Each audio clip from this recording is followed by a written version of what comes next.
Yes, coach is there, but only suspended, but still we are working together, and it was a mission to come to do something in this AFCON. So I think now just leave it. Akhirnya tim nasional senior yang dipersiapkan untuk tampil dalam lanjutan kualifikasi grup F, ya ini Piala Dunia zona Asia menghadapi Irak tanggal 6 Juni dan Filipina pada tanggal 11 Juni akan datang mendapatkan lawan uji tanding. Lawan tersebut adalah Tanzania. Sejak kemarin itu sudah dikonfirmasi oleh Pak Manajer atau Ketua BTN, ya Pak Sumarji, bahwa Tanzania memang ada menjadi lawan kita, dan saya sudah menghubungi langsung ke beliau ya untuk memastikan ya sehingga tidak ada simpang siur untuk siapa lawan Indonesia dalam laga uji coba. Ya memang sudah dijelaskan benar Tanzania. Tanzania ini berperingkat 119 dunia ya di versi FIFA pada tanggal versi 4 April yang lalu, dan tentunya ini bagus buat tim asuhan Sintayong untuk melakukan uji coba 4 hari menjelang pertandingan kita menghadapi Irak di GBK. Perkembangan atau progres yang sangat pesat dari timnas Indonesia. Bahkan saya sendiri tidak pernah menduga bahwa timnas Indonesia bisa sekarang berada di ranking atau peringkat FIFA nomor 134. Sebelumnya yang saya ingat ketika Sintayong mengambil alih timnas Indonesia, ranking atau peringkat FIFA dari Indonesia berada di nomor 174 ya, atau 177 tuh ya. Nah artinya kan ada lompatan yang cukup tinggi ya dari timnas Indonesia. Nah ini semua bisa dilakukan karena ada proses yang dijalankan oleh Sintayong bersama para pemain. Yang kita tahu mayoritas adalah pemain-pemain muda. Dan ketika mengandalkan banyak pemain muda, tentu proses ini membutuhkan waktu yang cukup lama. Tapi sekarang kita lihat setelah 3 atau 4 tahun, ya progres dari timnas Indonesia ini real. Artinya ini progres yang asli, bukan fiksi apalagi mimpi.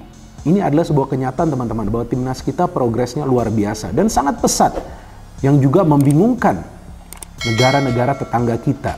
Ya kan, kita lihat saja sebelumnya Malaysia pernah menjadi juara Piala AFF, Singapura pernah menjadi juara Piala AFF, Thailand pernah menjadi juara Piala AFF. Tapi kalau kita lihat dari segi progres, ya ini jujur saya mengatakan progres dari timnas Indonesia itu lebih pesat. Saya mengatakan lebih pesat, bukan artinya progres kita ini sudah sangat bagus, enggak. Kita perlu melihat progres ini step by step. Jadi apa yang dilakukan oleh Sintayong adalah untuk membangun fondasi, kemudian ada progres secara berkesinambungan. Jadi continue progres ini. Jangan sampai progresnya hanya jangka pendek, yang percuma saja kan. Maka tuh saya bingung juga jika banyak yang masih menginginkan agar Indonesia menjadi juara dari Piala AFF.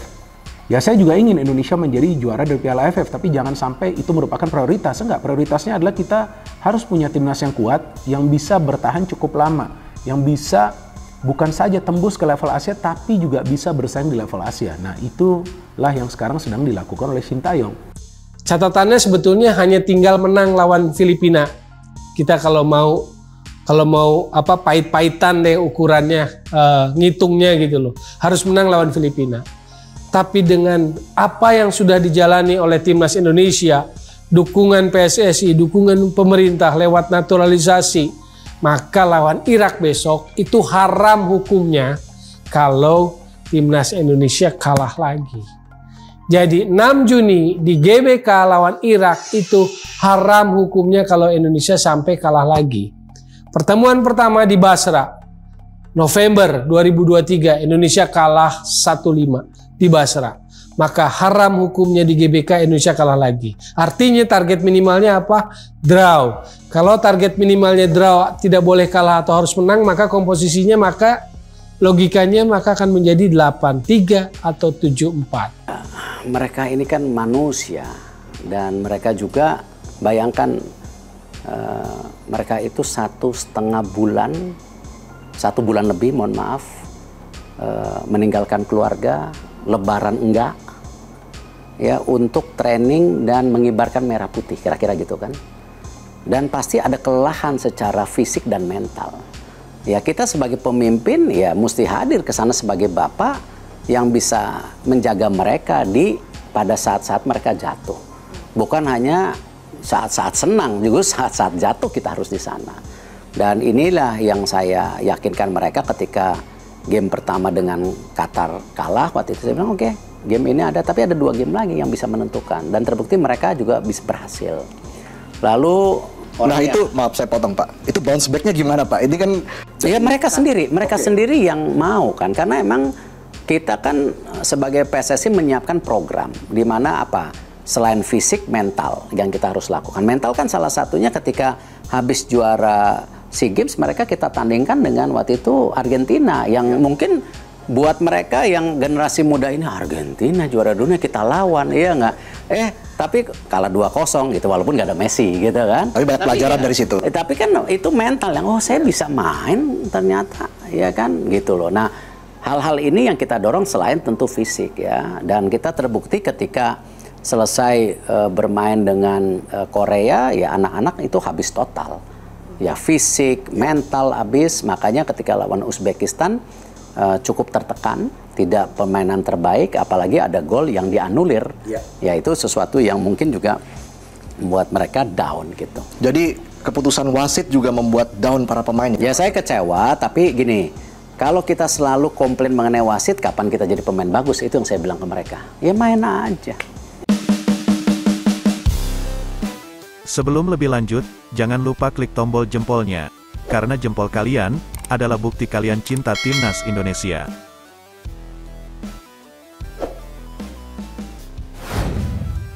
Media Vietnam takjub, lihat Timnas Indonesia hadapi Tanzania jelang kualifikasi Piala Dunia 2026 zona Asia. Media Vietnam, Detau 247. Takjub Timnas Indonesia akan menghadapi Tanzania jelang turun di kualifikasi Piala Dunia 2026 zona Asia. Mereka takjub karena Timnas Indonesia mendapatkan lawan yang berkualitas sebelum turun di 2 laga pamungkas grup F kualifikasi Piala Dunia 2026 zona Asia. Sesuai jadwal, Timnas Indonesia akan menjamu Irak tanggal 6 Juni tahun 2024 dan Filipina tanggal 11 Juni tahun 2024 di 2 laga pamungkas grup F kualifikasi Piala Dunia 2026 zona Asia. Dari 2 laga di atas, Timnas Indonesia hanya butuh memenangkan 1 laga di antaranya untuk lolos ke babak ketiga kualifikasi Piala Dunia 2026 zona Asia. Meski hanya butuh 1 kemenangan, Shin Tae-yong selaku pelatih Timnas Indonesia memasang target lain. Ia berambisi mengantarkan skuad Garuda menyapu bersih 2 laga sisa dengan kemenangan. Demi mendapatkan hasil maksimal, Shin Tae-yong tak hanya memanggil para pemain terbaiknya, juga difasilitasi PSSI agar pelatih 53 tahun itu memiliki strategi terbaik kontra Irak dan Filipina. Rencananya pada Minggu tanggal 2 Juni tahun 2024 atau 4 hari sebelum melawan Irak, Timnas Indonesia dijadwalkan menghadapi Tanzania. Wakil Afrika ini bukanlah tim sembarangan. Tanzania saat ini menempati peringkat 119 dunia, unggul 15 posisi dari Timnas Indonesia. Mereka juga dihuni pemain-pemain berkualitas, salah satunya sang kapten, Bouana Samatta. Bouana Samatta yang kini membela klub Liga Yunani PAOK, pernah memperkuat Aston Villa di Premier League. Ia juga tercatat sebagai top skor Liga Champions Afrika 2015 saat membela TP Mazembe. Meski hanya sedikit orang yang tahu, Tanzania memiliki peringkat FIFA yang bagus, yakni peringkat 119 dunia, sedangkan Indonesia hanya posisi 134.